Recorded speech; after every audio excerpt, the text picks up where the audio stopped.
All right, class, we're going to go through just a real quick video to get us started with habit number 4.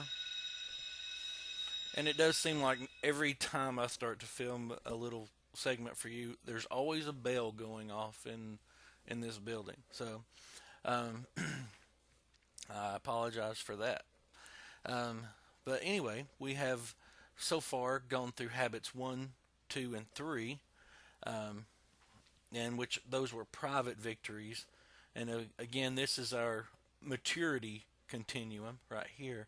Um, so to move from dependence to independence, those are 3 habits according to uh, Covey's 7 habits that you have to work on to as you move from dependence or the you mindset, like you need to help me, toward independence, as in I can help myself. Um, so those 3 habits are things, they contain very good things that we need to work on to have those little private victories as we move from being dependent to being independent. Um, Habit number 4 uh, starts to involve relationships with others. So, the first habit in there, habit number 4, um, our first part of what we would call public victory, we're actually bringing um, our successes in with other people. Um, as we try to move to that, we can help each other. So, habit number 4 is think win-win, and again, it's moving from dependence, like where everything's dependent on somebody else, you're depending on somebody else, toward independence, and um, and then habit number 4, we're starting to work toward interdependence, realizing that in some things we're in this together. So so that's your maturity continuum for where we are now. Habit 4 is again think win-win, and we'll look at our see do get model with the principles of courage and consideration. Um, what paradigms does a think win-win person have to have? Well, one of the paradigms that you have to have is there's plenty for everyone. So you have to believe in that paradigm. It is possible to win in a way that others win also. So, in other words, nobody has to lose for you to win. If you focus on that, then we're going to talk about what that results in. So, and then so then what does that kind of person do? Well, they balance courage with consideration. They're happy for the successes of other people. They're willing and able to share credit and recognition for accomplishing tasks. Um, and then make deposits in other people's emotional bank accounts.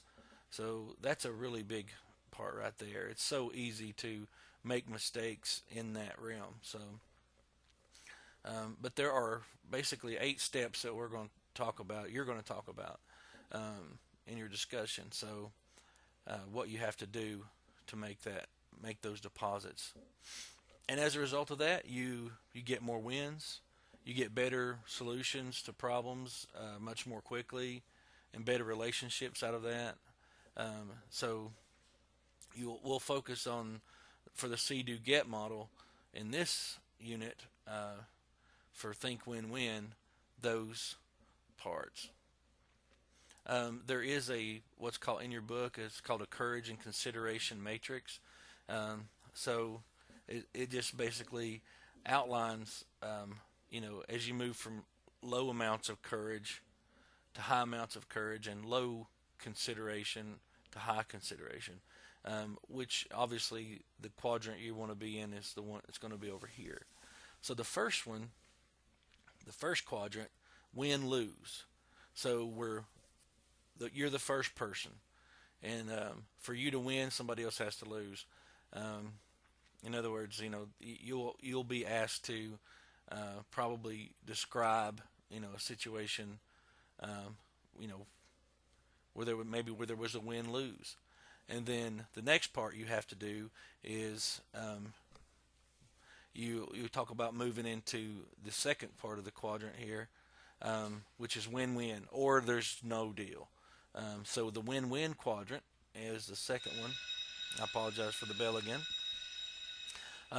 The win-win quadrant, that's where both parties or both entities or both people, um, you know, win in that scenario. That requires high courage and high consideration. Whereas high courage and not, that's being willing and able to go out there and do things, whatever that might be. If you're not considerate or you have low consideration of others, then somebody's going to lose. But if you're also highly considerate as you're out there trying to win yourself and you're highly considerate of others, you can help them win. If you don't have very much courage, or you're not very courageous, not very brave, not very you don't stand up for yourself, or you don't not willing to go after what you want, and you're also not considerate of others and their successes, then you're going to be in the lose-lose, where you don't get anywhere and neither does anyone else. So and then right here, the fourth quadrant, lose-win. We have a particular activity where you're going to actually do an assignment based on lose-win and how you could have done better. Lose-win is like you have low courage, but you're very considerate. And a lot of people I've seen fall into that category, lose-win. I've done that before myself, and there's an activity called Are You a Doormat? And that's where the doormat people get put, or the times that you have been somebody else's doormat. That's where you've been. Meaning that you've lost, you've taken away something from yourself, just and been walked all over to help somebody else look good. So, or achieve something. So that's very important. But the biggest part of this, you have to be willing and able to go out there and do and go for what you want, what's important to you based on your principles, and you have to be considerate enough, to do that as well. So, as you're looking through your maturity continuum, and you're looking through your see-do-get model for the habit number 4,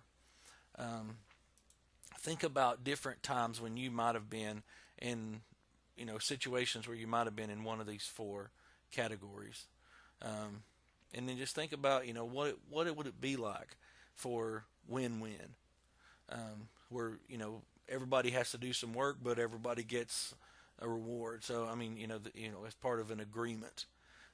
There's some very good Stephen Covey stories. If you can find it, there's one in particular. It's one he makes a deal with his son, and it's called Green and Clean, where he makes a deal with his son about the yard work, and it's really cool. And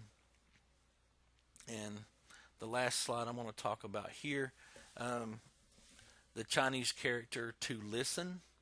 It involves, this is more like the traditional Chinese character, ears, eyes, and heart. So if you think about listening, you have to listen. If you're going to listen to somebody else, you might hear what they're saying. You might see what they're saying or what they're doing. And you might feel what they're doing or what they're saying or what they want. So to really truly listen, according to this character, requires ears, eyes, and heart. And the pronunciation for that together to listen is pronounced ting, which is just a pronunciation. I don't think that's in your book, but it's the pronunciation. But that character is called ting, and if you say it, try to say it in verbal form. So, I'll probably put a video quiz question about that.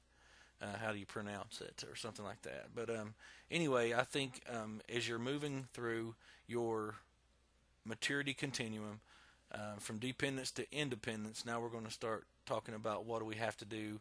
We continue to work on those, of course, but what do you have to do after that if you want to continue to move into a greater level of maturity and responsibility? So you'll have plenty to work on during this unit, and let me know if you have any questions.